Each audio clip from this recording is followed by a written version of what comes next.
You probably haven't seen this one on YouTube yet. If you have, hats off to you, my friend, because you must watch a lot of YouTube. This is the 1989 Mitsubishi Pajero. It's a Lexan-bodied scale machine, 110 scale. Now it's running the same SCA-1E underneath as the Coyote 2.1 that we looked at some time ago, which I'll put in the description if you're interested. But it has some upgrade parts on it.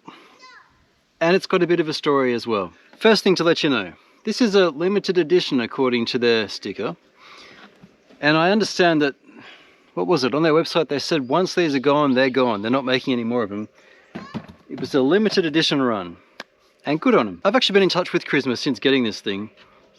Partly because I wanted to get the body fixed up, and partly because I wanted to help them out with something. They provide 2 files on their website for 3D printing, a snorkel and a rear bumper. And it fits over the rear bumper and goes on. Why is he saying rear when he's pointing to the front? Well, I actually thought it suited the front bumper better than the bumper they include with it, which is like a comp looking thing. It's also not even as wide as the front of the car. It just looked weird. It's a shame that I had to use this though, because the rear bumper did actually fit. And the other thing is, it's a shame I can't get 2 of these. I need another rear bumper to make this work, because that on the back, you just cut off this bottom thing, that would actually work. Be aware that if you buy an SCA-1E here, you're buying from a company who's painstakingly made a car the old-fashioned way. You won't just be able to get it out of the box and run it. It is built, and it's built well.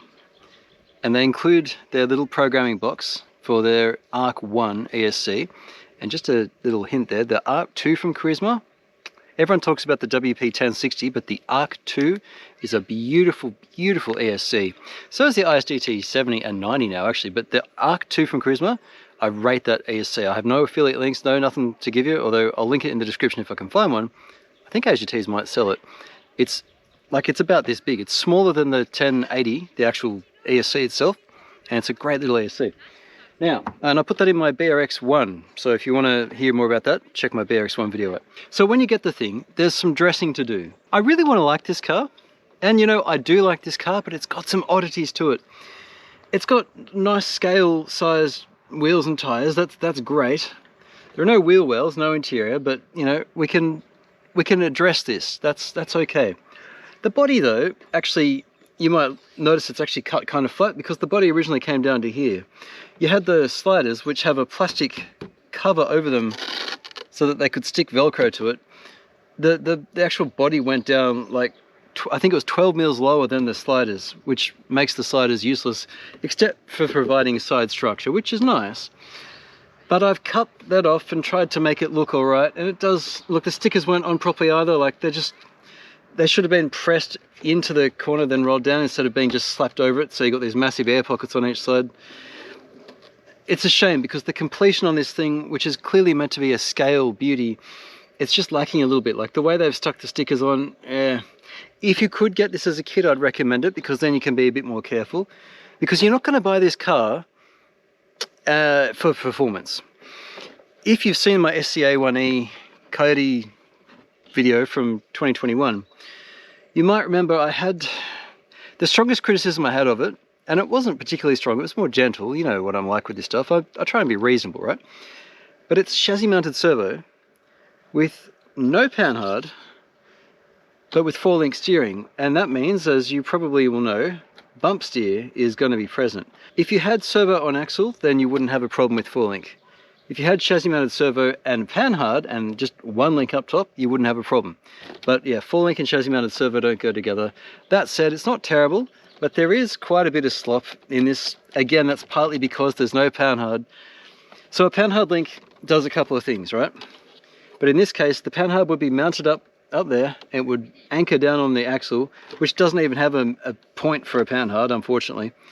And that would stop the axle from being able to go side to side, which would limit this. See, when I wiggle this, you watch, see the axle's actually moving? On a car with panhards, that can't happen. The axle stays still, so you might still get some movement, but this is because all of these 8 link points are able to move. So this is, Why? Why Carisma? It's a shame also because they've gone to a lot of trouble here. I did say it's the SCA-1E with some upgrades. They've got, it is metal, it feels like tin, but it's some kind of metal cover on the diff, and the diffs are lovely, smooth, round things. We've got metal steering link, it's aluminium, which means it's going to bite. It's going to bite the rock, and look how far out it is. See, even at full lock, it just didn't have to be that far forward. And I reckon they almost could have fit behind the axle, possibly, but at least brought the thing in. I'm nitpicking, but it's worth knowing about. And think of this, even if you're watching Carisma. Hi Carisma, this is not me complaining about your car. I quite like the car. It's just questioning some design decisions in the hopes that maybe you won't do it next time. Make that flatter. It's got telescoping metal drive shafts, which is fantastic. The pinions are nice and snug inside the housings. They even have brass hex nuts in the wheels, which is cool. They're a real beadlock tyre. They're a 95mm 1.9 with a all-terrain tread, I suppose, a fairly aggressive all-terrain tread as far as real cars go. But overall, that makes for a nice model. The mirrors didn't have any reflective bits and you had to stick them in yourself, that's fine. The front comes with a couple of extra headlight things. My headlights are oddly angled. They come populated with LEDs out of the... No, they don't. They did include LEDs and I had to install them myself. And the light kit, oh boy. Let me show you a couple of photos. Here's the manual that shows how the lights should be mounted. And here's a photo showing that I mounted the lights the way their instructions say, which is to say, you plug all the LEDs in and to hell with the wiring. I also had to mount this thing on the back. Oh yeah, now, I'm trying to pull the body off. Whoop. And I forgot about the Velcro on the side. I've used fabric tape to make it tidy, so I've gone above and beyond their manual, but it's a bare minimum. You don't want wires flopping around inside your interior. But yeah, you get headlight on each side. I didn't change out and use the lenses. I probably will. I just wanted to experiment first, just behind the sticker, as a bit of a diffuser. I thought it might work, and it kind of does. But you get indicators and tail lights in the rear, but the nature of this design, and there are no lead retention, by the way, it's just press it in and they do kind of come out. So hot glue is needed or a dab of super glue, be careful. Your indicators and your tail lights are always on in the rear and just your headlights are on in the front. Strange, right? But their snorkel file is good. If you download and print it, but you print it on this angle, print it on that edge there and just use a brim and it comes up the best. Because this whole thing's hollow, you don't want supports all through that. If you print it on that elbow. So there's that. So the front's nice and rigid. The mold of this body is actually very nice. This also sold as a Galloper, Hyundai Galloper, although read the Wikipedia article if you're at all interested, because they licensed it, selling this in Spanish-speaking countries, because, you know, you don't want to drive around in a Mitsubishi Pajero. Radio is the same as what you get with the other SCA-1Es. You've got ATV. They'll use this radio for road cars as well. If you dial this right down, thinking, oh, that's vehicle control, you'll find you've got no steering. Turn it right up, you've got full steering. So it's something of dual rate on a crawler. There is a function key, but that's not a channel. It is actually only a 2-channel radio with some adjustments. It's comfortable enough. It's a bit of a reach for one-hand driving, so you want to stick a thing on it. All in all, downside is it's cheap and plasticky. Upside is it's quite rigid, 4 AA's, and look, it'll take a beating and you'll never worry about wrecking it because it's just a cheap radio. But you know, I mean, it has a handle. That's not when you need it, it's a good feature. Most of the time you won't, but when you need it, it's good to have. In the background here, I've got my GT Power X2 Pro charger. It's a dual charger. I'm testing a bunch of chargers and we're going to do a charger roundup at some point. Just letting you know that's coming. Now this comes with a nickel metal hydride battery, 7.2 volt, I think it was 4600 milliamp hour, that's what it was. Comes with a USB charger as well, 14 hours charge time. So I did say that they're going old school here. Oh, this is an odd design, this thing. It's got metal on the top of the shocks. The shocks themselves are plastic, I'm 90% sure. It's a 17 turn 5-pole motor, so that's going to be smooth as you please. It's a basic servo. I think it's the same one that came on the other, whatever it's called. Look, it doesn't need to be super strong. This is not going to be a high performance car with these little tiny tyres. I like that Carisma's gone for the scale look. Good job, guys. I'm thinking I might make some wheel arches for it. With this massive battery in the front, the weight bias is quite forward. There you go. So I'm on the rod ends there to get that balance point with the big battery. Put a smaller LiPo in it, like I probably will run today, although I'll run with the nickel metal hard drive first. That would change things. Overall, it's what you would have expected. Remember when the SCX-10 came out and the Vitara Ascender and you had a few other choices? At that time, this would have fit right in. Just like the MST DC1 that we looked at. Similar. Like, just... I mean, look, here's 4-link for you. It's just, there's no rigidity in it. It's the tiniest little chassis rails. If you can get this car cheaply, none of this matters, because for the right price, there's a whole lot of car and a whole lot of fun here. And honestly, if this is the car you have, look, the shocks are beautiful and smooth. They're very slow. It's got reasonably thick oil. I just woke up now, it's weird. Look, it's okay for what it is. I bet you it's a smooth driver. We don't need an extreme performance car here. This is going to do 0 out of 6 problems. I'm not even going to try my 6 problems. This is just for enjoying the scale, particularly if you're a fan of that pretty body. Let's go. One thing that caught me out just then when I did the driving was it can't turn left. The throw's already at max. This is the 4-link suspension letting it right down. Now we've got a very scale car here, and so what we're driving on is nearly impossible terrain. You've got to keep that in mind. Also keep in mind, we've got a 3D printed front, or rear bumper on the front. The approach angle is shot, but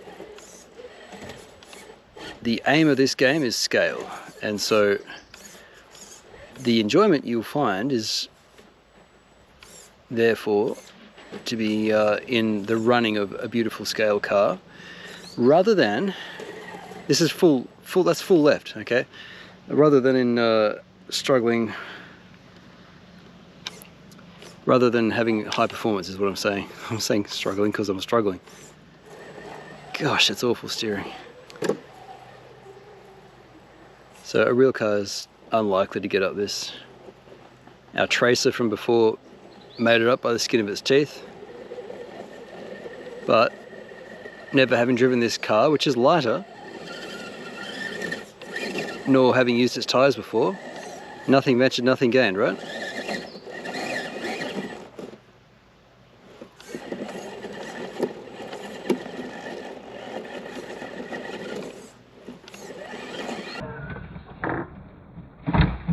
Sorry, body. I decided just to let it fall.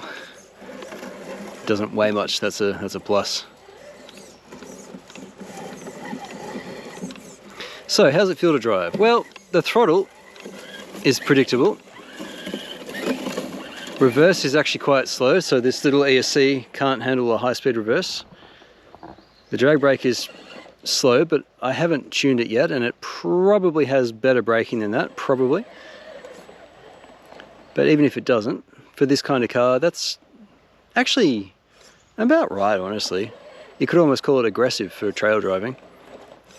This is a difficult little climb for a scale car like this. Again, you've got to compare. What's the car in real life doing here? Everyone's got brown trousers on this thing.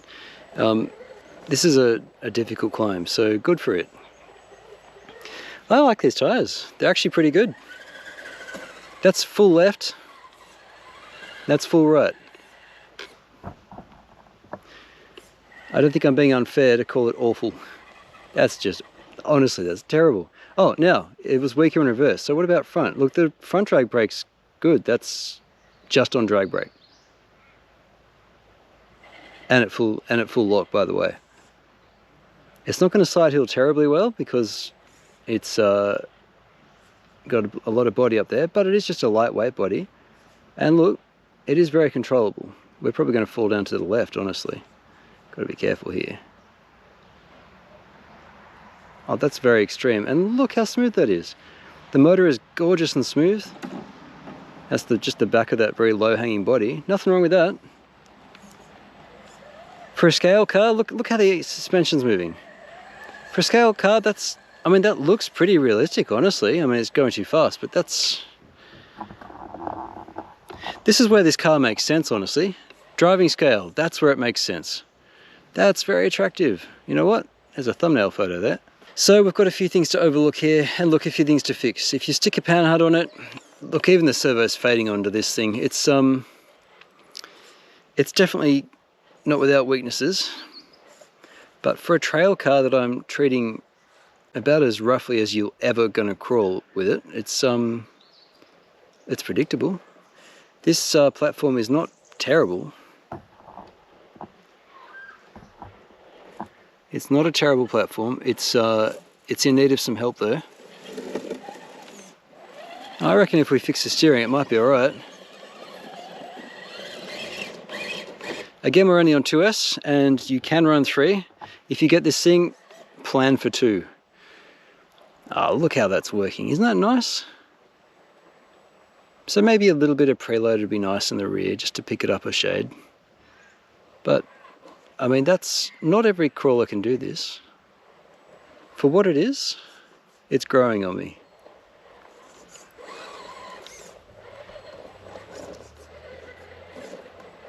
Yeah, that's fun. That's fun. So we're left with the car that has some issues. Far from perfect, far from that. But it really makes sense when you've actually got it outside and you're enjoying it.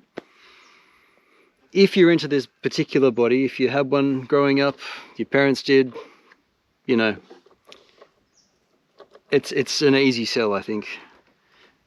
Their steering setup sucks. It just sucks. Sorry, Carisma, but there are several things wrong with this steering that would be annoying.